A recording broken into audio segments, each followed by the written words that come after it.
La cadena Democracia presenta Controversia. Estamos retomando con fuerza, cumpliendo las metas previstas. Hay que actuar con la fuerza que se necesita. Controversia. Sería un subsidio directo al consumidor. Una zona de seguridad del Estado. Controversia. Temas relevantes analizados a profundidad. Controversia. Con Miguel Rivadeneira. Comenzamos.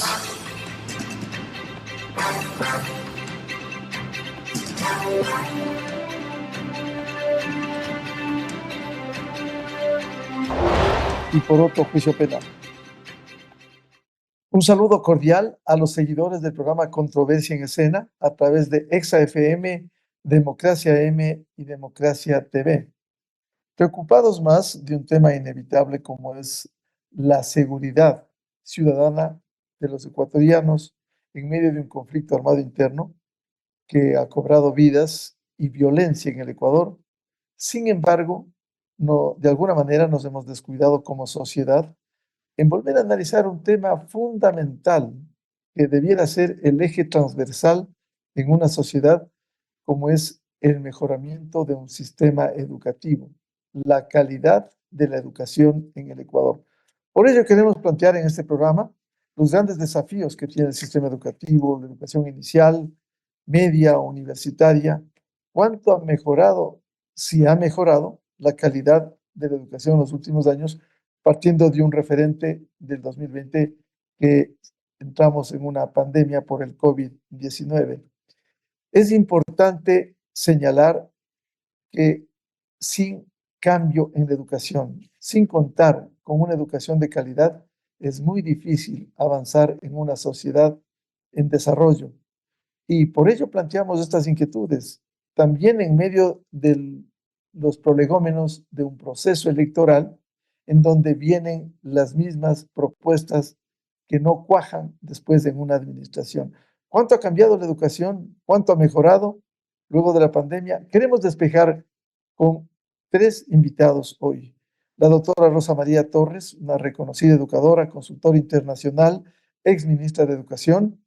El doctor Gustavo Vega, académico, rector de la Universidad Internacional del Ecuador, UID, y el doctor Carlos Paladines, educador, académico y catedrático universitario.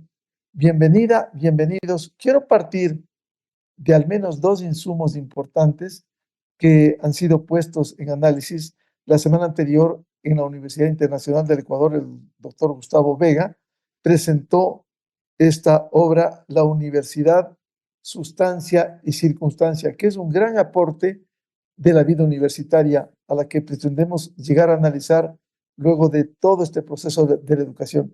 Y también el aporte permanente que da el doctor Carlos Paladines en el tomo 6, que en la historia de la educación ecuatoriana plantea el manual de la historia de la educación y del pensamiento pedagógico ecuatorianos, la educación en el mundo contemporáneo, perspectivas de cambio. Con este entorno, quiero empezar con el doctor Gustavo Vega, rector de la Universidad Internacional del Ecuador, a propósito de la coyuntura y la presentación de su libro La Universidad, Sustancia y Circunstancia. ¿Cómo ve este proceso educativo en el Ecuador hasta llegar a lo que constituye la Universidad Ecuatoriana? Doctor Gustavo Vega, muy buen día. Saludos, Miguel, a Radio Democracia, a tan distinguidos contertulios. Me agrada estar en compañía de gente noble y experta en la materia. Bueno, una visión de panorama. Las universidades, los institutos superiores, los conservatorios hemos hecho esfuerzos, yo no quisiera exagerar, pero pondré el adjetivo descomunales.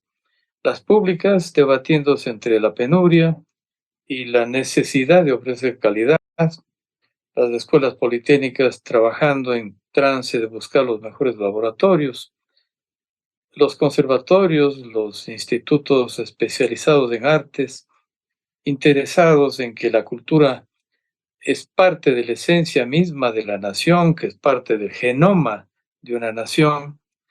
Las universidades privadas, 8 cofinanciadas, una se extinguió en el tiempo del correísmo, yo diría en forma injusta. Ahora son 8 las cofinanciadas, las que reciben fondos del Estado, y todas las otras que son privadas sin recibir fondos del Estado, cada uno debatiéndonos en el esfuerzo mayor por ofrecer a la sociedad, a los jóvenes, a los estudiantes. Inclusive hay universidades, nosotros tenemos programas en favor de la tercera edad, porque hay que buscar que la educación no solamente sea para años jóvenes, sino para la culminación de los años que tienen derecho de hacerlo quienes interesen, haciendo esfuerzos descomunales.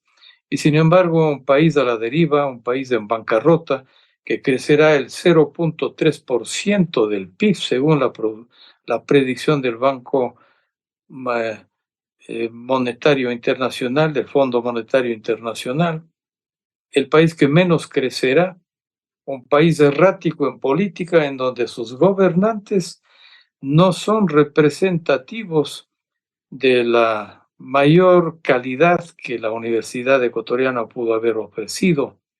Tenemos siempre un desfase, un tremendo abismo entre la gente de calidad que tiene el Ecuador y mucho, y quienes nos gobiernan, con excepcionales nombres distintos. Quienes nos han gobernado no nos representan, no nos merecemos los gobernantes que hemos tenido, y ha sido realmente errático el impacto que en general el país ha tenido. Y en materia de educación superior, lo que más me duele en el corazón como educador de largo tranco es que no solamente ahora los graduados, sino ahora nuestros posgraduados no tienen empleo, no tienen trabajo, tienen que buscar niveles, yo diría, inapropiados, impertinentes de trabajo. Hay subempleo y hay inclusive migración forzosa de cuadros de alto nivel educativo por no encontrar asidero, que, como decía el poeta, el quichuista, escritor Luis Cordero Crespo, esta patria en vez de madre ha sido madrastra.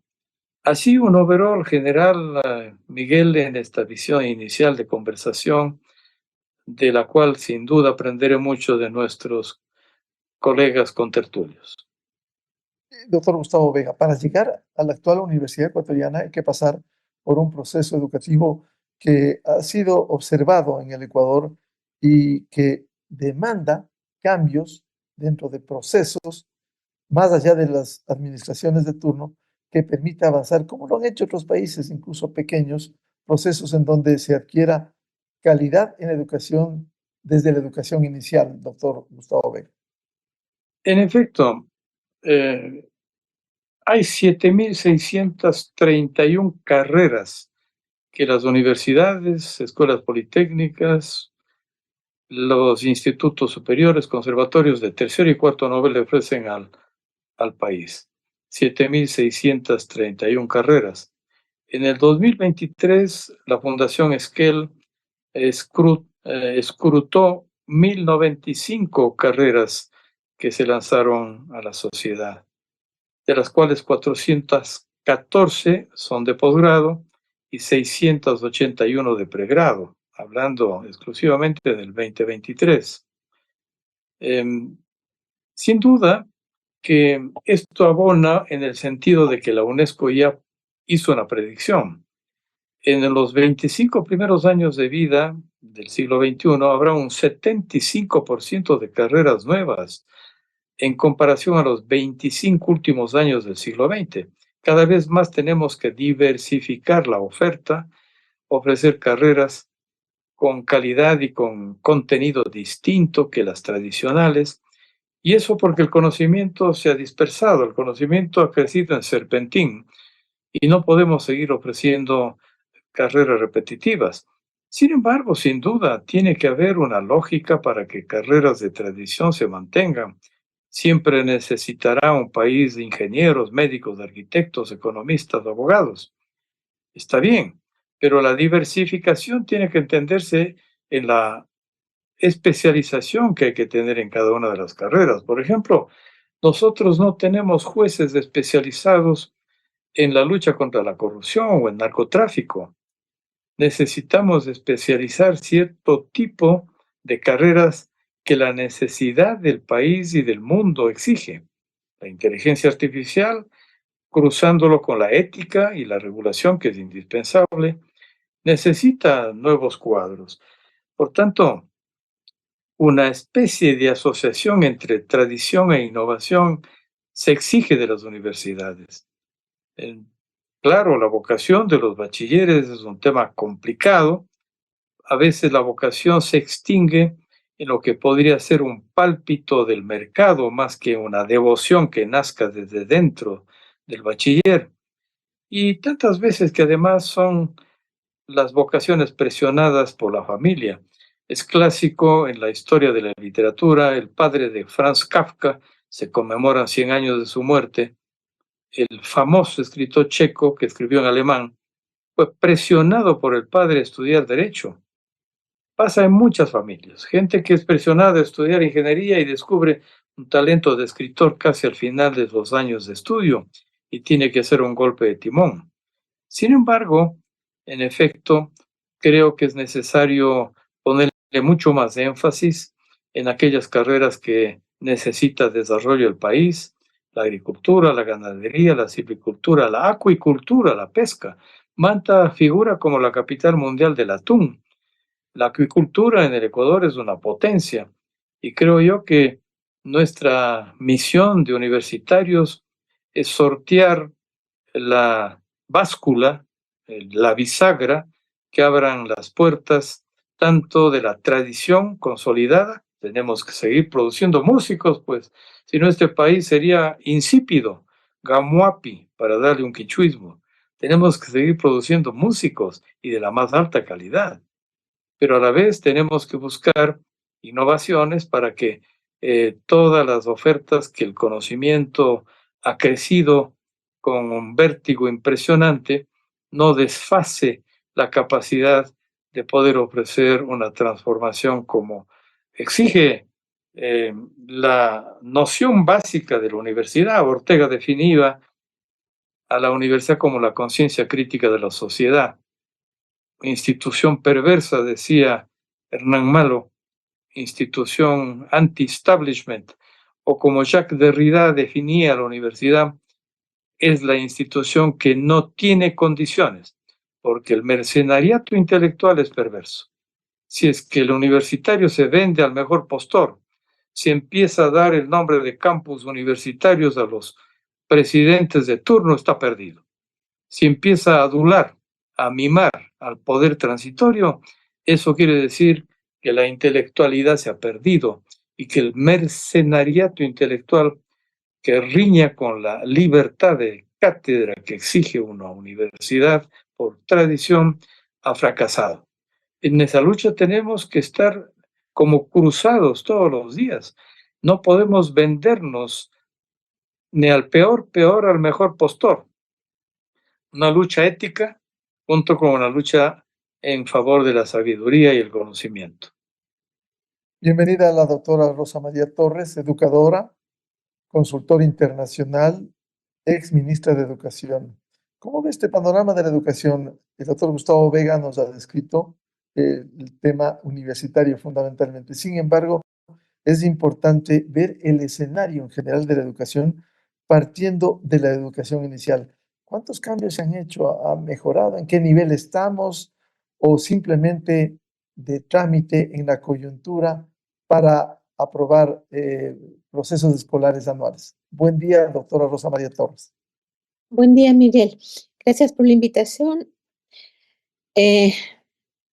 Yo quiero empezar justamente indicando cuál es mi marco de análisis. Desde hace 25 años yo me he especializado en aprendizaje a lo largo de la vida.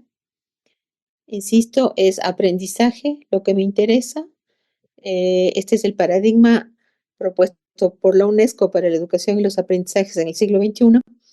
Lo que interesa fundamentalmente y finalmente es el aprendizaje, algo a lo que en el Ecuador se le da poca importancia. Y luego es a lo largo de la vida, y esto implica dentro y fuera del sistema educativo formal, dentro y fuera de la escolarización, empieza en el nacimiento y termina con la muerte. Este es el marco desde el cual yo analizo cualquier proceso, cualquier programa, cualquier política educativa en la actualidad. Repito, hace 25 años estoy especializada en esto y tengo varias publicaciones, soy miembro de varios grupos que trabajamos el tema de aprendizaje a lo largo de la vida. Si uno no tiene esta mirada de conjunto, realmente se pierde cosas, no acaba de entender lo que pasa en cada uno de los niveles de la educación y puede estar enfocando mal los problemas, centrándose en cosas que en realidad, si no entiendo otros niveles, otros procesos, otras instituciones, no voy a poder resolver. Un tema claro, por ejemplo, es el de la lectura, que hoy concita la atención a nivel mundial.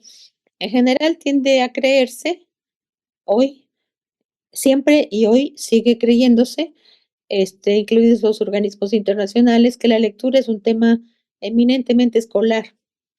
Se encuentran los problemas dentro de la institución escolar y se buscan las soluciones dentro de la institución escolar, es decir, más capacitación docente, más libros, más material de lectura, etc.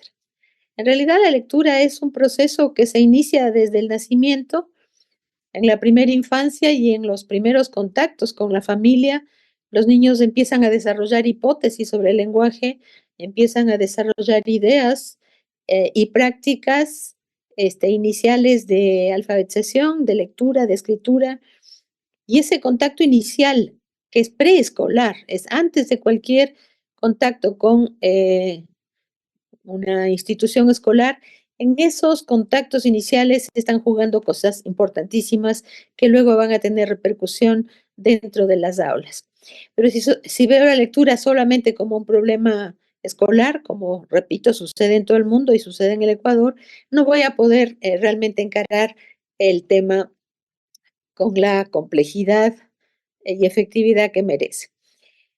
En ese contexto, yo quiero replantear los términos, Miguel, en los que tú has enmarcado o con el que abriste esta discusión. Yo no me ocupo solo de la calidad. El tema equidad en el Ecuador se habla poco o nada al respecto, es esencial. No puedo mejorar calidad si no mejoro equidad. Tenemos brechas enormes en el Ecuador entre ricos, pobres, rural, urbano, hombres, mujeres, etnias. Si no mejoro ese aspecto, donde tenemos, repito, problemas muy serios, no vamos a poder mejorar calidad. Hoy se habla dentro del ODS 4, el Objetivo de Desarrollo Sustentable 4, se habla de una educación de calidad, gratuita, de calidad, inclusiva, equitativa y transformadora. Estos son los adjetivos que se le ponen hoy a la educación. Y aprovecho para mencionar lo de transformadora, aquí ni siquiera se habla. Aquí se habla de matrículas, cuántos entran, cuántos abandonan, cuántos repiten. No estamos hablando realmente de educación, estamos hablando de estadísticas que tienen que ver con la escolaridad. No nos estamos ocupando de los temas del aprendizaje. Es rara vez que aquí alguien plantee el aprendizaje como tema. Y aquí tenemos problemas serísimos de aprendizaje. El otro encuadre que me parece que tenemos que replantear es no hablar solamente de mejoría, sino de transformación. Lo que necesitan hoy los sistemas escolares y los sistemas educativos de manera amplia en el mundo ya no es solamente mejoría.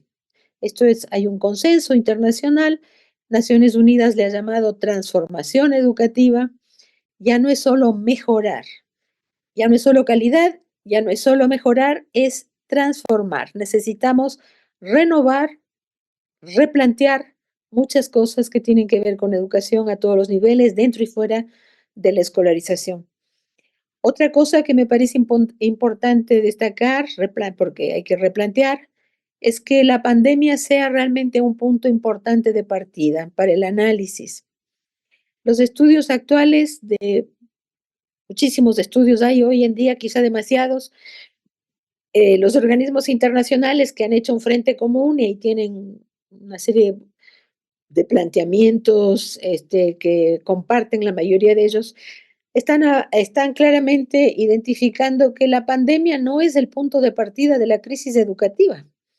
La pandemia en el mundo solo vino a profundizar una crisis que ya estaba presente, y ahora lo vemos con claridad, y que tiene su punto de partida más o menos alrededor del año 2000. Desde el año 2000, hay los estudios que muestran esto, viene sufriendo ya una pérdida muy grande el aprendizaje en todo el mundo, países en desarrollo y países desarrollados. Entonces se ubica el año 2000 realmente como el momento en el que hay que empezar a analizar desde ahí, a partir de ahí, qué viene pasando con los sistemas educativos y con los aprendizajes. La pandemia, aunque en su momento pareció que era la que provocaba la crisis educativa, en realidad lo que vino es a dejarla expuesta, es decir, a obligarnos a todos a ver que había una crisis profunda, y en segundo lugar vino a profundizar. Y en vez de aliviar las brechas, vino a profundizar las brechas. Todo lo que digo tiene estadísticas, estudios detrás, hay mucha investigación, hay muchos datos que no se están aprovechando tampoco, ni siquiera se están comunicando, la población es ajena a muchas de estas cosas que estoy diciendo.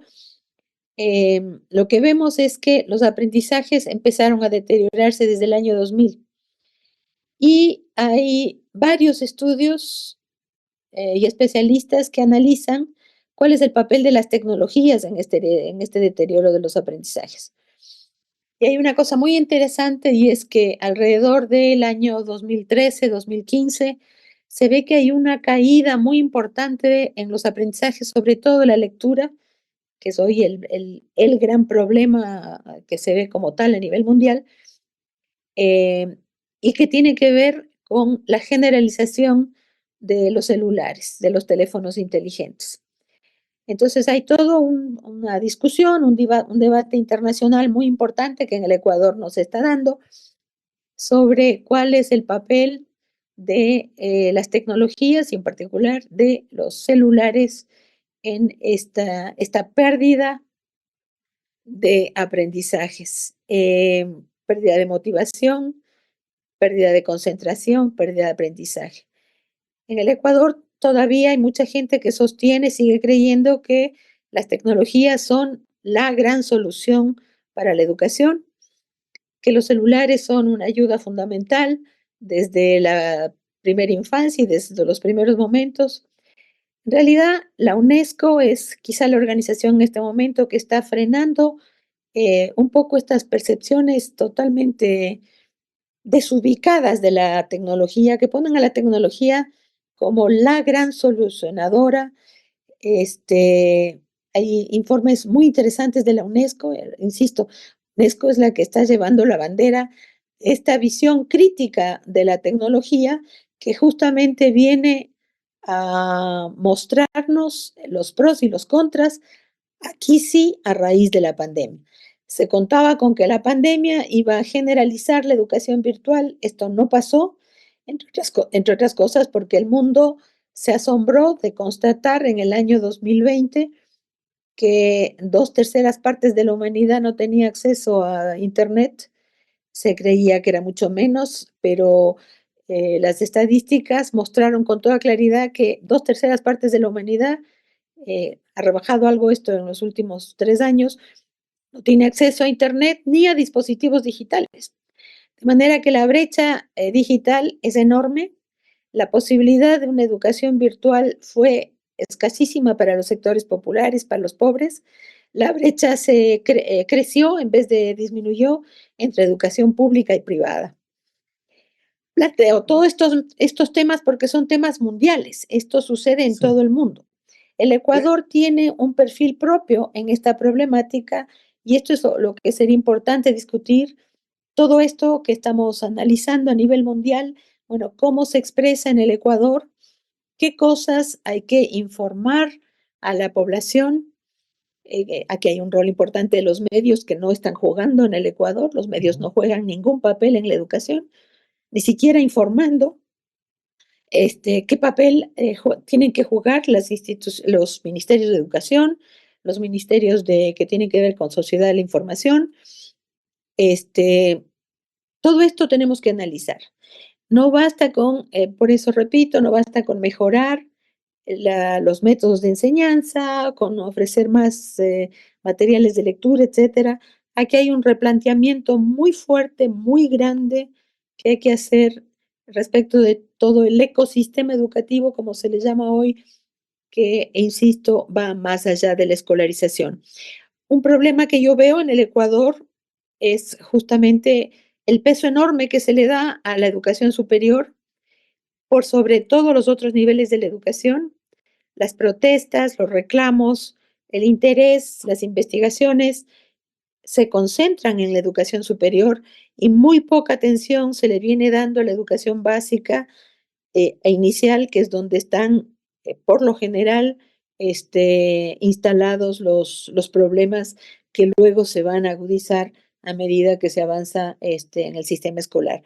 Si me permite, Rosa Entonces, María. esto me parece que, bueno, estoy replanteando el marco desde el cual Ya. creo que ¿No? necesitamos hacer las valoraciones. Sí, iba a plantear precisamente, tengo planificado, a propósito de lo que dice, estoy leyendo un libro de un reconocido psicólogo social de la Universidad de Nueva York, Jonathan Haidt, que habla de la generación ansiosa. Y precisamente él cuestiona y recomienda que no debiera darse a los adolescentes el acceso a un celular, a un iPad, a una tablet, y controlar la creación de cuentas, incluso a nivel de colegio. Se está planteando, se está debatiendo precisamente, que voy a plantear en este programa, como bien nos ha traído a colación en el problema general Rosa María Torres. Quiero dar la bienvenida al doctor Carlos Paladines, un reconocido educador, académico, catedrático universitario. Él también ha aportado, va por el 6º tomo, que resume la historia de la educación en el Ecuador a la actualidad, que quisiéramos que nos resuma a qué punto hemos llegado en la educación ecuatoriana cuando, bien nos decía Rosa María sobre la educación inicial, la necesidad no solo del aprendizaje, sino de la equidad para ir a la calidad. Muy buen día, doctor Carlos Paladines. Muchas gracias, Miguel, por la invitación. Un saludo especial a Rosa María Torres y también al doctor Vega. Cuando he tratado de elaborar diversos momentos de la evolución del Ecuador, he ido encontrando a veces temas que es necesario estudiarlos, por decir, en la época alfarista o en tiempos de Rodríguez Lara, etc. Cuando llegué, llamemos al presente, al siglo XX, dije, ¿y ahora cómo abordar estas décadas? Entonces, formulé una lista de preguntas y la primera sorpresa fue que en la mayoría de los ítems o de los componentes del sistema educativo ecuatoriano, la situación va en general para abajo, ¿no? Voy a dar un ejemplo, o dos o tres. Si uno estudia los recursos para la educación y si uno quiere investigar sobre un sistema educativo, me parece fundamental estudiar los recursos. Pero en el caso ecuatoriano, del presupuesto dedicado a educación dentro del presupuesto general del Estado, vivimos un permanente deterioro en estos 15 años, ¿no? Voy a dar un dato. El año 2006 era 15.5, el 7 es 16. Estoy hablando de los momentos en que el gobierno de Correa recibe una fortuna enorme por las exportaciones del petróleo, porque mejoraron los productos agrícolas de exportación, etcétera, e incluso se llega al 17.8. Pero paulatinamente ya en su gobierno comienza el descenso, 14.4, 14.9, 13.9, 13.16, etc. El gobierno de Moreno ya empieza con una baja fuerte, 10.76, ¿no? Va a terminar en 9. Y Lazo se encuentra por primera vez con un porcentaje de educación muy reducido, al 9%.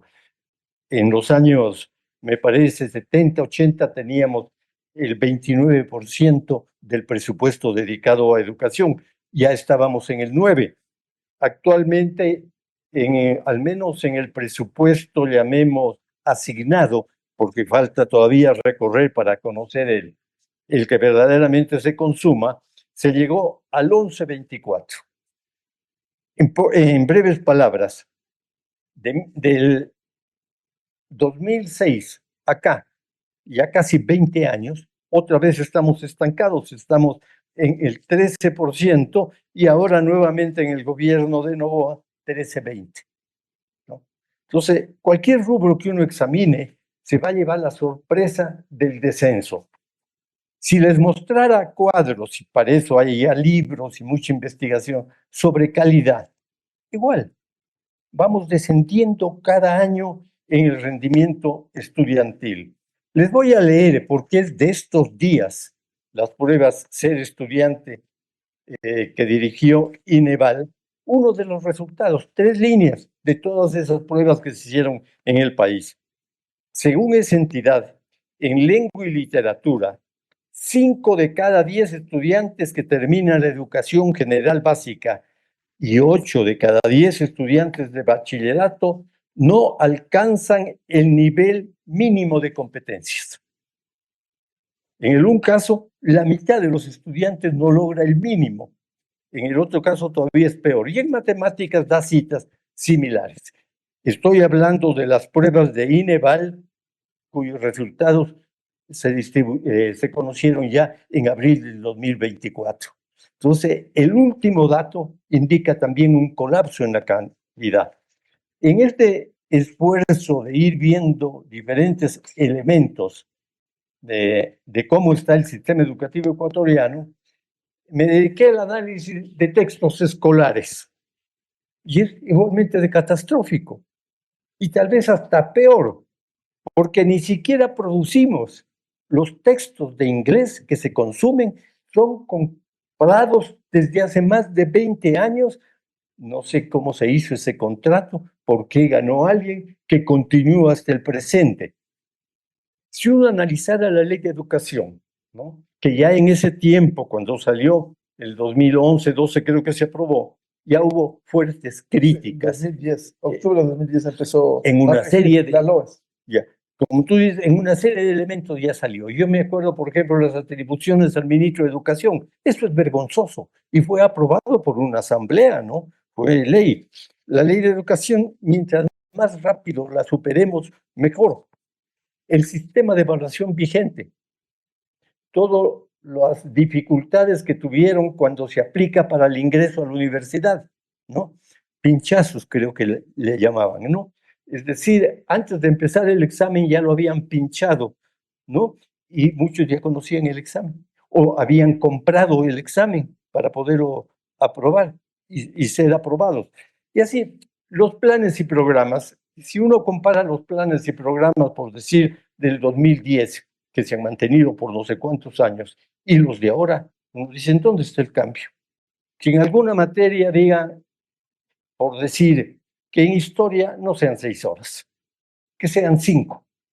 Ese es el cambio. La cosa ha llegado a niveles tan increíbles que, por ejemplo, el ministro último, anterior a la actual ministra, que el pobre estuvo, creo, menos de 6 meses, por supuesto, e hizo unas declaraciones faltándole 2 o 3 días para retirarse del cargo, sorprendentes, porque ofrecía que ya se van a aprobar los programas, que van a tener una duración para 15 años. Entonces, si desde la cabeza del ministerio Se hacen programas para una estabilidad de 15 años en el mundo actual, en el campo de la Tan dinámico, enseñanza, tan cambiante. que es totalmente cambiante, como tú lo señalas. Estamos viviendo no solo a nivel de tecnología un cambio incesante y también la obsolescencia de muchos productos. ¿Y cómo se puede permanecer con programas así durante tantos años? Termino con esto, que igualmente preocupa, ¿no? La educación, este momento, se va a enfrentar con el proceso electoral. El país ya arrancó, ya están buscando los candidatos, etcétera, y seguirá creciendo esto. Voy a dar algunos datos de cómo funciona el problema de las votaciones próximas en el caso del magisterio. Tenemos que tomar en cuenta que estamos ya cerca de 300,000 profesores. El día de las elecciones próximas concurrirán a las urnas electorales 300,000 profesores. Concurrirán 100,000 estudiantes del bachillerato con más de 16 años que con la nueva normativa constitucional van a tener que entrar a votar. Aproximadamente más de 100,000 estudiantes de la universidad. Estamos hablando de un sistema educativo que va a ir a votar sobre el 500,000 de habitantes. Si ya fuera el 500,000, es un 5% del universo de votantes que están convocados para votar. Es una cifra significativa. Ahora bien, veo yo dos posibilidades. A la una le voy a llamar terminales robóticas. De esos 500,000 votos, habrá personas que irán y depositarán un voto, ¿no?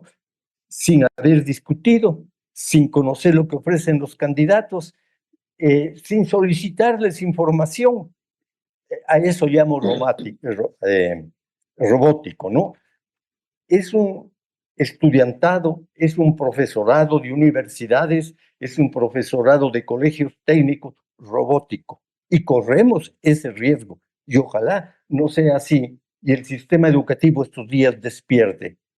En el otro es aprovechar la coyuntura para que estos meses de elecciones se pueda conseguir gente que reflexione, que analice el proceso electoral, que exija a los asambleístas que presenten qué piensan hacer en educación. Claro, no demagogia, sino planes viables que afronten los problemas estructurales de la educación. Claro, si tuviéramos nosotros, por ejemplo, en los municipios o en los consejos provinciales, convocatorias para que vayan los candidatos y expliquen, se presenten, uno se va a dar cuenta, bueno, esto es un discurso demagógico, como acaba de decir Miguel, o es un discurso en donde están costos.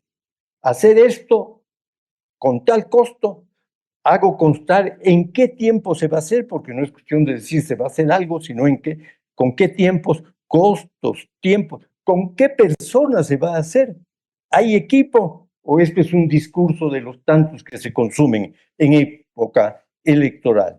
Fíjense ustedes, el Consejo Nacional Electoral en la anterior elección del 2021 puso que necesitaba 15 millones solo para la adquisición de un nuevo sistema de información y control. El gasto de las elecciones anteriores estuvo en 96 millones. Hoy en día seguramente se van a superar en las próximas elecciones los 100 millones, pero ese no es el problema. ¿Cuáles van a ser los aportes e inversiones de los asambleístas en esta campaña electoral? ¿Cuánto van a consumir o van a poner? ¿Cuánto se va a gastar en camisetas? En la industria textil es una de sus oportunidades. Que ni siquiera se contabiliza en una campaña electoral en los gastos. A eso voy, con eso pienso terminar, te agradezco. ¿Cuánto nos van a costar los sándwiches, las tarrinas, las bebidas por recorridos, concentraciones? ¿Cuánto van a recibir los transportistas que lleven en los vehículos a los desfiles de los candidatos? Un negocio electoral, el emprender en una campaña de estos movimientos que ha constituido empresas electoreras. Ahora, ¿y cuánto tocan la educación? Estos candidatos con planes que sean viables y no demagógicos. Entonces, mi idea siguiendo esto Además, hay un elemento que me parece, por lo menos yo no lo había considerado en los últimos años, el aporte, porque es plata, el aporte de la corrupción, del narcotráfico y el terrorismo, que según dicen, hasta consigue que algunos de sus candidatos vayan a la asamblea y muevan los hilos y controlen el sistema jurídico, ¿no? Usted, Miguel, en algunas de las entrevistas últimas ha estado tratando de que el país desmenuce, se dé cuenta de cuánto se ha infiltrado a nivel, por ejemplo, de fiscales que están condenados, de abogados que han sido retirados de sus cargos. Ya. No sabemos, porque el sistema electoral de un grupo mafioso tiene otra lógica que el sistema electoral en la vida democrática. Porque acá, cuando los jefes de los diferentes carteles de Chone, tienen nombres especiales, dictaminen por quién hay que votar, esa votación es ordenada, coherente y nadie critica y se vota. Así que hoy vamos a tener en las elecciones elementos nuevos que considerar. Esto para hablar solo del ambiente electoral en que los jóvenes van a votar. Le puedo dar los datos de los jóvenes. ¿Dónde ellos podrían hallar, los estudiantes nuestros jóvenes, dónde podrían hallar algún aliciente para votar mejor? Por una parte están las asignaturas que tiene todo colegio, ¿no? Asignaturas en ciencias sociales, en historia, en economía, en geografía. La pregunta es, si los docentes de ciencias sociales de los colegios técnicos y de los colegios de bachillerato en sus clases no examinan estos problemas, no les van enseñando a que tengan una lectura crítica, a que avancen en comprensión lectora, va a ser voto robótico. Algunos llaman a eso, es un término muy duro, le llaman, son terminales mudas, y otros hablan, son terminales bobas, ¿no? Alguien da la orden y se va y se deposita un voto, ¿no? Entonces, tenemos textos escolares. No me llamaría la atención, si se examinan los textos escolares de historia y geografía, que no haya entre sus páginas un capítulo dedicado a la anticorrupción, ¿no? Que no haya un capítulo dedicado al sistema electoral, al análisis de los problemas. Y si los chicos en nuestras escuelas y en nuestros colegios, si los profesores en sus clases no convocan a debatir sobre todos estos problemas, ¿qué están estudiando? Como cuando yo les digo, ustedes estudian desoxirribonucleico, y no digo que esté mal, está bien que se estudie eso, y hay que entenderlo, pero si en sus materias no está palpitando el país, si en su enseñanza no está lo que sucede en este país, la falta de diálogo de los maestros, la falta de conversación, nos trae unas futuras elecciones en que predomine lo robótico y no lo razonado, lo discutido. Tienen los maestros que reunirse. Si no se reúnen las autoridades de los colegios, si las facultades de ciencias de la educación del Ecuador no se convocan y no nos invitan a escuchar qué dicen los candidatos, qué ofrecen en educación, tendremos los resultados que les dije brevemente en los próximos años. Es inevitable. Quiero volver con el doctor Gustavo Vega, académico rector de la Universidad Internacional del Ecuador. En este contexto, como bien ha descrito primero Gustavo Vega sobre el papel de la universidad, Rosa María Torres, con su experiencia sobre la necesidad de profundizar en el tema de aprendizaje, la equidad para ir a la calidad, y lo que nos ha conectado también con este ambiente que vamos a vivir en los próximos meses por el proceso electoral, como lo ha dicho el doctor Carlos Paladines. En este contexto, ¿cómo enfrentar el sistema educativo, incluso descuidados de la educación en valores, por un lado, y por otro, esta conexión, como decía Rosa María, al tema digital en el planeta? Doctor Gustavo Vega. He aprendido mucho de la doctora Rosa María Torres, del doctor Paladines, gracias. Son expertos en la materia y que además lo han probado a través de su hoja de vida.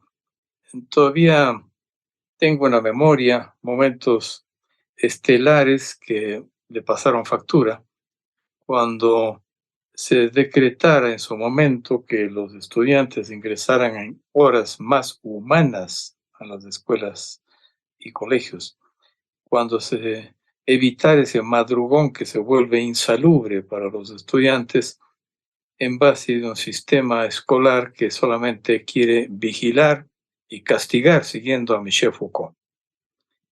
Y por otro lado, la anulación, la suspensión, inclusive quizá la prohibición de la elaboración de tareas escolares que son un falso método para evaluar al estudiante. Las llamadas tareas que a veces son una carga para los padres más que para los propios estudiantes, que se ha convertido en un método perverso para poder evaluar a los estudiantes. Reconozco ese aporte cuando en el ejercicio de un poder de un ministerio se puede decretar tal decisión, aunque evidentemente marchar contra la hebra, a contrapelo de la rutina, pasa factura. Evidentemente, en poco tiempo se le solicita a una ministra, un ministro, separaciones de su cargo. Y también, por otro lado, es muy importante la visión de la historia de la educación. Le felicito al doctor Paladines. Yo creo que nada se explica sino a través de la historia. Maestra de la vida, maestra de la verdad, siguiendo a Cicerón o a Cervantes. La historia es clave. Es lamentablemente una herramienta que a veces nos enseña a repetir las cosas, porque quienes no aprendemos de la historia repetimos las cosas en forma irresponsable. Iniciados estos comentarios, yo creo que es importante plantear en esta conversación otros tópicos que den ideas concurrentes al tema. Participo durante muchos años de un grupo de observadores externos para medir, para observar, recomendar, sugerir los indicadores de calidad de los países escandinavos. Los 5 países escandinavos, con toda su herencia vikinga, bárbara en muchos sentidos, han dado un salto cualitativo enorme en varios campos. Noruega, Finlandia, Dinamarca son ejemplos impresionantes, Suecia, ¿no? Y no lejos los países bálticos, que tienen además un origen casi siamés, yo diría, y todos ellos, además acosados por el imperio ruso, que les pisa los talones. Los países escandinavos han invitado a algunas personas de fuera para que les invitaran a mirar desde otro ángulo cómo marchan sus indicadores. Y sin duda que sus indicadores son de altísimo nivel en medio ambiente, en educación, en salud, en calidad de vida, en seguridad, en tantos rubros. Últimamente se han preocupado que los indicadores internacionales suyos han entrado en controversia, de alguna manera en compatibilidad, con indicadores de algunas ciudades-estado, para darles el nombre moderno. Shanghái, por ejemplo, Hong Kong, como ciudades especialmente, diríamos, identitarias, no solamente de un país, sino de una forma de ser metropolitana. Los indicadores de Corea del Sur. Y claro, cada país lucha por ser distinto y mejor. Sin embargo, es verdad que a veces el balance es perverso. Por ejemplo, preocupa mucho que la calidad del éxito de altísima tecnología de Corea del Sur, que en 2 generaciones pasó de una sociedad descalza a una sociedad que tiene pues al Kia, que tiene al Hyundai, que tiene a la televisión más sofisticada, moderna, que tiene robótica, simulación y también inteligencia artificial del más alto nivel, pero tiene abismos que cohabitan en una esfera de desarrollo inequitativo. Es bueno recordar la película Parásitos, en donde se narra el desfase entre una familia opulenta y el subsuelo de una familia subdesarrollada en Corea del Sur. El suicidio sigue siendo altísimo entre los bachilleres que no califican a las universidades de primer rango en Corea del Sur. Es un impacto en la salud demoledora. Cuando dan los exámenes, los chicos no vuelan ni siquiera, ni las moscas, peor los aviones. Están prohibidos porque les rompen en su concentración. El exitismo es peligroso. El éxito puede ser un desvío de la realización. La realización es humana. El éxito puede ser penosamente una suerte de consumismo para la fama, la vanidad, la gloria y el dinero, ¿no? Los poderes transitorios. El éxito tiene rostros inhumanos muy graves. Y cuando medimos indicadores de la educación a través de estos rubros, podemos equivocarnos. De los exámenes y evaluación, INEVAL, las pruebas PISA, en el caso de la educación superior, desde el CONEA, luego SEACES, luego CASES, que se evalúan a los egresados mediante pruebas, primero porque solamente buscan evaluar la memoria, ni siquiera toda la pirámide del dominio cognitivo, solo la memoria. Segundo, no evalúan la voluntad, la emoción y peor la psicomotricidad. La evaluación, por tanto, es tremendamente miope, parcial, no da crédito ciertamente de lo que es un estudiante. Hay ejemplos a raudales.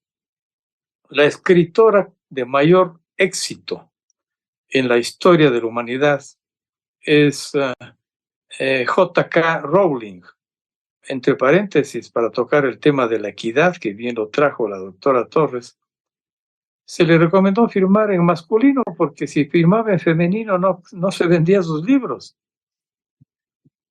Con 7 sagas de Harry Potter, unos libros de magia que son tan conocidos por todas las generaciones, sobre todo dedicado para la niñez y juventud. Su producción intelectual inasible para los cálculos matemáticos le hizo a esta escritora la más afamada en haber acumulado dinero en vender sus obras. Ella no fue aceptada en la Universidad de Oxford. Gente de primera calidad no es admitida. Entonces vivimos un fracaso permanente de la educación en el sentido de que equivocamos el método. Descartes se volvería a morir. El discurso del método no sirve ahora. El método ya no sirve para la verdad, sirve a veces para el juego de avalorios, de un manejo de gobernanza o gobernabilidad de un país o una sociedad cualquiera. Entonces, creo que es interesante incorporar otros elementos. Yo siempre creo, por supuesto, respetando la historia y la etapa de la historia, que libertad, igualdad, fraternidad de la Revolución Francesa, si bien fue un hito impresionante como revolución, fue transitorio, porque debía decirse más que igualdad, equidad, porque a veces no hay cosa más inequitativa que la igualdad total y completa. No podemos dar $5 al que tiene una mansión, al que tiene una cabaña y al que duerme en las calles. Ese concepto igualitario es decadente y anticientífico. La equidad sí es más madura, más científica, distribuye mejor de acuerdo a cada una de las necesidades. También creo que es importante hacer un alcance a la educación con los nuevos vientos que la ciencia da. Siempre creo que es un error, yo diría, entre romántico y científico, cuando se le pregunta la edad a una persona y aquella persona responda tantos años, cuántos meses y días desde que vio la luz. El nacimiento es un hito importantísimo en la vida, pero cada vez se ha explorado más y continúan las investigaciones sabiendo cuánto puede aprender un ser humano desde la germinación, desde la gestación. Voy a decir en 9 meses o 36 semanas, como pueda decirse más científicamente. Y hay que hacer muchísimo en políticas de Estado para lo prenatal, no solamente medicina. Se puede hacer muchísimo para que la madre gestante enseñe a su bebé, a su embrión, a su feto, conforme se le llame en cada etapa de vida intrauterina, porque hay tanto que decir. Y voy a citar otro nombre de una mujer. De paso, yo le he nombrado a la oficina del rector de la Universidad Internacional del Ecuador con acento femenino, y no es un asunto semántico. Lo llamamos rectoría porque la UNESCO ya lo reconoció. A mí me permitió la vida estar en los 2 únicos foros mundiales que la UNESCO ha organizado para la educación superior, en el 97 y en el 2008, París más 11. Y de ahí aprendí, entre otras cosas, que los estudiantes no son clientes. Les digo siempre a los estudiantes, reclamen. Los estudiantes no son clientes. Una enseñanza de los foros de educación superior de París. Y segundo, que ya lo decían mis contertulios, la educación es para toda la vida, siguiendo a Jacques Delors. Y por cierto, que la educación para toda la vida no aparte del nacimiento, parte antes, desde que realmente la gestación se da. Y hablando de otra mujer, bueno, completo la idea, se llama rectoría a mi oficina porque la UNESCO ha demostrado que la primera universidad del mundo no fue Bolonia, ni tampoco la Sorbona, un poquito antes, sino la Universidad de Fez, en Marruecos, fundada por una mujer que viniendo de Túnez la hizo con su hermana y que todavía en los vericuetos de la ciudad de Fez está la mezquita, la biblioteca y la universidad funcionando y nunca se cerró. Ahí se enseñaron carreras a papas y reyes de Europa. Por eso se le llama a la oficina de la UID rectoría, más que un símbolo, es un rito. Pero volviendo a otra mujer, un personaje de la historia murió en Arizona hace muy poco, descubrió que después de la muerte hay mucho que enseñar. Asistió a personas agónicas y transmitió en sus libros una saga de conocimiento, tanto que es la mayor experta en tanatología en la ciencia moderna. Esta mujer excepcional, en efecto, ha demostrado que después de la muerte hay indicios que pueden ser reestudiados y que superviven después del fallecimiento físico de la persona. Mucho que aprender. Por eso es que aprender de toda la vida es un campo que cada vez se amplía más para demostrar que los educadores tenemos que buscar todos los puntos de opción para que la gente siga educándose. Me encanta ver a veces en las redes que personas de 90 años han sacado una maestría o se han hecho abogados en sus retos de jubilación, y evitar el falsacionismo, que es una escuela filosófica ciertamente, pero que ya Humberto Eco, el lingüista y el novelista, lo demostrara. La vida, la historia se ha hecho también en base de falsedades, y el país se ha hecho también de tantas falsedades. Y ustedes, colegas contertulios, lo han notado por su propia experticia, que nos han metido gato por liebre, y en educación sobre todo porque es el último cuarto a atenderse en la exigua despensa que tiene un país. Humberto Eco dice que la historia está dada en muchos casos por el fraude y pone de ejemplo los documentos del Mar Muerto. Nos comemos el cuento de algo y lo repetimos a ultranza y no aprendemos que la vida se ha diluido, que hay una sociedad líquida, una sociedad consumista, que nos encantan los likes en las redes y medimos nuestro éxito con los seguidores en las redes. y tanta falacia que nos hace realmente extraviar el norte. Eso pasa por la ética, por la moral pública, pero también por el sentido común. Bien, doctora Rosa María Torres, ¿cuánto juega el papel de la tecnología en la actualidad, un nuevo milenio?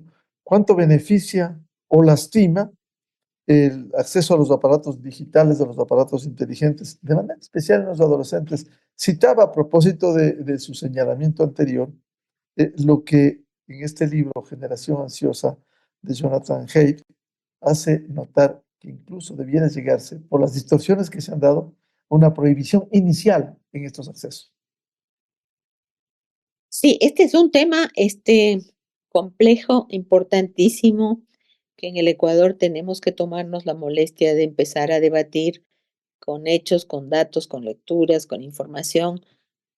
Acá hay una tendencia muy fuerte y muy nefasta a opinar sin saber. La gente opina de cualquier cosa, pero no siente que esa opinión tiene que calificarse, que uno tiene que saber algo, por lo menos, del tema para opinar y al tener afirmaciones fuertes. Yo creo que el tema de la tecnología es algo que nos está entrando de una manera, no solo aquí, pero aquí muy claramente nos está entrando de una manera irracional. Yo tengo un artículo de los que escribo yo en mi blog que se llama Nosotros de ida, ellos de vuelta. Me estoy refiriendo a los países desarrollados están de vuelta de cosas que nosotros estamos recién empezando a ir. Y el tema de la tecnología es uno de ellos. El primer país que hace poquito tomó una decisión fuerte de sacar las computadoras de las aulas fue Suecia.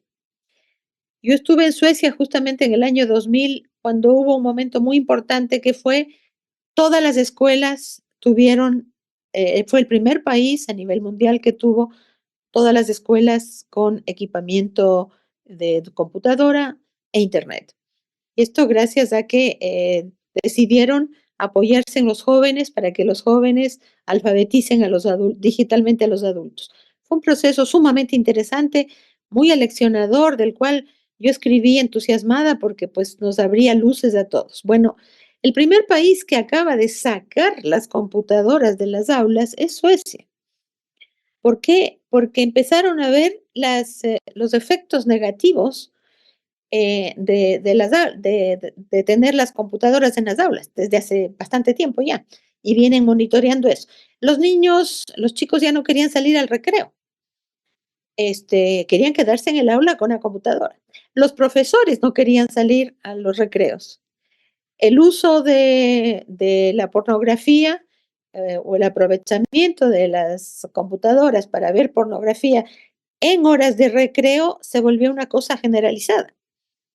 Entonces, Suecia fue el primer país que con una decisión impresionante decidió, se sacan todos los laboratorios, sacan todas las computadoras de las aulas y tomamos la decisión de no aceptar celulares en las aulas. Después de Suecia empezaron otros países, ahora hay varios ya, Francia, uno de ellos, que tomaron decisiones igualmente drásticas. No más celulares, por lo menos en las aulas y en las edades iniciales. Hay suficiente investigación que ya nos viene indicando desde hace varios años que el uso temprano del celular es malo para los chicos, para los pequeños, para los más pequeños, niños de 2, 3 años, que aquí los papás les regalan un celular creyendo que hacen bien, están encantados, piensan que sustituye en mejores condiciones a la televisión. Los papás están regalando a los chiquitos los celulares y ese chiquito no se desprende del celular. Y esto está teniendo consecuencias muy grandes ya a nivel cognitivo. Como digo, hay mucha investigación sobre este tema. En el Ecuador todavía estamos en pañales en estas discusiones y en estas investigaciones. Finlandia es un país muy interesante. Yo le doy seguimiento a la educación finlandesa, estudio la educación finlandesa, que a mí me interesa, me llama la atención. Y Finlandia es uno de esos países que ha dado saltos importantes, valientes en el tema tecnológico. Cuando todo el mundo se estaba equipando con tecnología, Suecia dijo un ratito, veamos primero qué pasa en otros países cuando se ponen computadoras, laptops en las aulas. Este fue un paso importante después de los laboratorios con las computadoras que todavía eran muy grandes. Finlandia hizo, y como siempre hace, y esto es muy importante aprender, primero experimenta. Primero hace un pequeño experimento para saber si eso se puede ampliar, se puede generalizar. Aquí en el país tenemos una costumbre pésima que es todo se va sin experimentar, sin tener la suficiente investigación, la evidencia que hoy se llama de, bueno, esto funciona o no funciona. Aquí se agarra y se toman decisiones grandes en términos de presupuestos, de políticas, etc. Bueno, Finlandia ha ido de a poco. Cuando yo fui a Finlandia a hacer una visita de estudio en el año 2015 y me asombré de ver cuán poca tecnología había en las aulas. La Finlandia sigue apostando todavía a la presencialidad y muy fuertemente. La tecnología que empezó a meter a las aulas no es una tecnología que sustituye al maestro, es la verdadera tecnología que ayuda, que facilita, que simplifica. Hay un excelente uso de la tecnología en las aulas finlandesas. Y los profesores son entrenados, aunque no suficientemente. La pandemia mostró que los profesores finlandeses, que según pues todo lo que sabemos son de los mejores del mundo, tenían ellos también problemas serios para manejar las tecnologías. Bueno, entonces hay todo un debate muy fuerte en este momento liderado por UNESCO que me parece muy interesante, demostrar no solo las posibilidades, sino también los riesgos y las pérdidas que hay asociadas a la tecnología. Una de las cosas que nos mostró la pandemia justamente es la importancia de la presencialidad, que hasta ese momento ni siquiera se hablaba de presencialidad, no existía como categoría. ¿Qué extrañaban los chicos de la escuela cuando estaban en la pandemia encerrados en sus casas? Extrañaban a sus amigos y extrañaban a sus maestros. Y esto es lo que decían y esto es lo que dibujaban niños de todo el mundo. Y cuando se volvió a las aulas, fue evidente el cambio que se producía de pasar de la virtualidad, que fue muy mal manejada, a la presencialidad, aunque sea con distanciamiento. Bueno, esta es una de las grandes lecciones de la pandemia. Lo que se pensaba que iba a ser facilísimo, pasar a la virtualidad, todos nos hablaban ya de que el futuro de la educación iba a ser híbrido, es decir, combinar lo virtual con lo presencial. Esto se paró. Y pues no tienen que leer toda la cantidad de cosas que hay escrito sobre esto, pero la conclusión a la que se llega hoy en día, todos los organismos internacionales, es que la virtualidad no sustituye a la presencialidad, que no importa cuántos dispositivos digitales y cuán rápido sea el Internet que tengamos, no sustituye a un buen maestro. Entonces, esto lo dejó instalado la pandemia. No hay vuelta atrás en eso. Sin embargo, siguen las grandes corporaciones tecnológicas, siguen vendiendo tecnología como si fuera la panacea. Yo tengo una gran preocupación ahorita en torno a la inteligencia artificial. Hoy justamente leía un comentario de alguien que a partir de los problemas que tenemos en Amazonía, con que los niños caminan largas distancias y que llegan a la escuela y prácticamente no aprenden nada. Bueno, alguien comenta esto en Twitter y dice, bueno, esto se va a solucionar con inteligencia artificial. Este es el miedo que yo tengo, que la inteligencia artificial pase a convertirse en la nueva panacea, donde la gente cree que con inteligencia artificial, que no acaba de saber bien qué es y cómo se maneja, vamos a solucionar todos los problemas. Y no es así. La presencialidad es fundamental, el intercambio, la educación sigue siendo fuertemente social, el aprendizaje es fuertemente social. La relación entre pares, el aprendizaje entre pares es una de las innovaciones más importantes que se proponen hoy a la educación. Que el profesor no sea el único que enseña, sino que haya colaboración entre alumnos, y esto es algo que lastimosamente no se entiende todavía en nuestro país.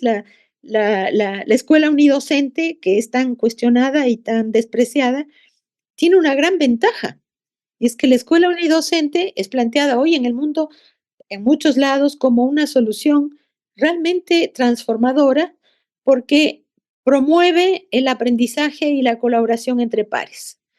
Porque en un grupo hay chicos de distintas edades y entonces esto favorece, con la debida orientación del profesor, esto favorece el intercambio y la ayuda entre alumnos, que es algo visto como una habilidad del siglo XXI. Es decir, toda la gente que desprecia la escuela unidocente no sabe el potencial que tiene, y Colombia, que está al lado de nosotros, lo ha mostrado con un programa que se llama Escuela Nueva, la importancia de que haya un grupo justamente de distintas edades donde los chicos tengan posibilidad de colaborar unos con otros.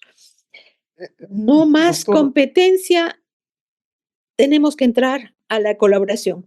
El informe que sacó la UNESCO a partir de la nueva comisión que creó para analizar los futuros, se llama Los futuros de la educación, no el futuro de la educación, los futuros, porque hay muchas posibilidades de futuro. Los futuros de la educación. Ese informe que yo recomendaría que todo el mundo lea, sepa o no sepa de educación, ese es un informe clave que le ayuda a uno a replantearse cosas. Bueno, ese informe habla del aprendizaje entre pares como parte fundamental de la educación del futuro. Otra cosa importantísima de la nueva educación que necesitamos crear es una educación en donde no se enseña a competir, sino a colaborar. No es el abanderado, no es el que saca la mejor nota. Y en esto, Singapur, que nadie hubiera imaginado, nos está dando lecciones importantísimas. En Singapur, que era una educación tremendamente competitiva, están cambiando los paradigmas de la educación. Ahí, la última reforma en Singapur se llama enseñar menos, aprender más. Es decir, es cortar el rol educador, enseñador del docente y dar más protagonismo a los estudiantes de manera que aprendan a aprender y que el objetivo de la educación sea no que los alumnos aprendan, sino que aprendan de manera autónoma, de manera que dependan cada vez más de sí mismos y cada vez menos del profesor y de la tecnología. Bueno, estas son las nuevas maneras de pensar la educación. claro, Es decir, es un enfoque la tecnología nos puede ayudar, muy importante. pero no de la manera que estamos planteándola. Claro, con unas distorsiones. Doctor Carlos Paladines, ¿cuáles son los grandes desafíos por lo que hemos escuchado hoy con el doctor Gustavo Vega y Rosa María Torres respecto de esta inclusión de la tecnología que en momentos no es bien utilizada? ¿Cuánto beneficio, cuánto lastima? Bueno, a pesar de que voy a tocar un tema álgido, preocupante, yo lo aprendí a través de la tecnología. Y en ese sentido soy bastante optimista, en general, sin negar las dificultades que tiene toda la tecnología, ¿no? Y que no hay que exagerar su capacidad. En todo caso, estaba yo yendo a la oficina, manejando el carro normalmente, y a esas horas escucho a veces a Miguel. En ese día él entrevistaba a una profesora de Manabí que no trabajaba ni en Portoviejo ni en Manta, sino en algún pueblito muy lejano, ¿no? Muy aislado. La profesora, que además trabajaba en una escuela unidocente, manejaba un castellano de primera, se sabía expresar, que me llamó la atención. Y uno de esos ratos dijo que a sus alumnos ha preguntado, y ahora entro al problema de fondo, ha preguntado qué quieren ser a futuro. Eso, cuando yo era niño, me acuerdo que alguna vez me preguntaron qué quería ser, y yo dije, yo quiero ser torero. Y por suerte, de inmediato, al poco tiempo, hubo una obra de teatro en la escuela, se representó el lugar de los toros, la corrida de toros, y a mí me tocó ser torero. Así que he cumplido la satisfacción de niño de ser torero, por lo menos en el teatro. Cuando ella pregunta qué quieren ser, la respuesta es, y ojalá usted me ayude, Miguel, a encontrarla, ojalá tenga los teléfonos aquí de ella, pues simple. Lo que quieren los niños en esa parte de la costa, en pueblos abandonados, es ser, y que me oiga la audiencia, ojalá me escuchen los maestros. Aquí tenemos un reto terrible. Y en vísperas de elecciones, peor. Lo que quieren ser los niños, muchos niños en el Ecuador y en una provincia que además es eje del tránsito del narcotráfico, quieren ser sicarios, ¿no? Porque ellos están viendo que los sicarios disponen de un buen nivel económico, manejan carros de alta gama, su familia está acomodada y tal vez incluso en su casa no hay trabajo, su padre está subempleado, desempleado, la situación es crítica. Si los niños ecuatorianos, ojalá no sean muchos los porcentajes, pero dado que el ejército, por ejemplo, que maneja el narcotráfico y la violencia en el Ecuador, algunos técnicos calculan en 30,000 a 50,000 personas, que son las que recogen la hierba, las que la procesan, las que la llevan en las carreteras hasta que llegue al puerto, venden, y añada todo eso, los capitanes de todo esto, las inversiones que hacen en el mundo de la industria, etcétera, es un poder es una distorsión económico. En educación, los referentes que tienen. Sí, ahora, ¿cómo vamos a enfrentar que un niño tenga como aspiración ser sicario? Bueno, gracias a eso me he dedicado un tiempo a tratar de investigar los detalles de todo el narcotráfico y la vinculación de la violencia con la educación, y sobre todo me he puesto a pensar, podemos estar los maestros entrenados en valores, ¿no? Todas las personas que han egresado de nuestras facultades, etcétera, los profesores tradicionales, saben lo que son valores. ¿Cómo van a hacer para la educación en antivalores? Porque allí se generan sistemas de conocimiento diferentes. Una cosa es enseñar matemáticas, multiplicación, ciencias de la física. ¿Cómo podemos transmitir ya no solo valores, sino transmitir también corazas, defensas contra los antivalores que se están imprimiendo cada vez más en el Ecuador? Lamento no terminar con una visión positiva, ponerles un problema que creo que los maestros ecuatorianos, mis colegas, necesitan con sus decanos, con sus profesores, con sus compañeros, los equipos de trabajo de cada colegio, de cada institución, autoconvocarse, reflexionar, porque estamos atravesando un colapso del sistema educativo en muchas áreas. Podemos quejarnos, pero no se trata de quejarse, se trata de ir hallando soluciones. Y esta que yo llamo de la educación, en el buen sentido del término, en antivalores, es clave en un país en que ha penetrado la corrupción, ha penetrado la violencia en toda la sociedad.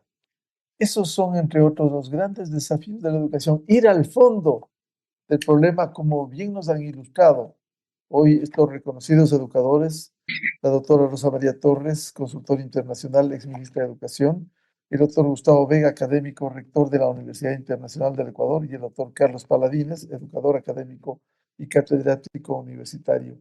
Temas que nos ponen a reflexionar en dónde estamos y hacia dónde vamos. Muchas gracias a Gustavo, a Rosa María y a Carlos Paladines. Y les comprometo a seguir hablando porque el tema, como empecé, el tema de la educación es un eje transversal en una sociedad, en un país. Es muy fundamental. Muchas gracias. Muchas gracias también a los colegas. Gracias. Un cordial Hasta luego, saludo. chao. Chao. Con esto cerramos el programa Controversia en Escena a través de ExaFM, Democracia M y Democracia TV. Les recomendamos a nuestros miles de seguidores un feliz fin de semana a todos. Muy buen día. Esto fue Controversia, temas relevantes analizados a profundidad. Miguel Rivadeneira vuelve el próximo sábado.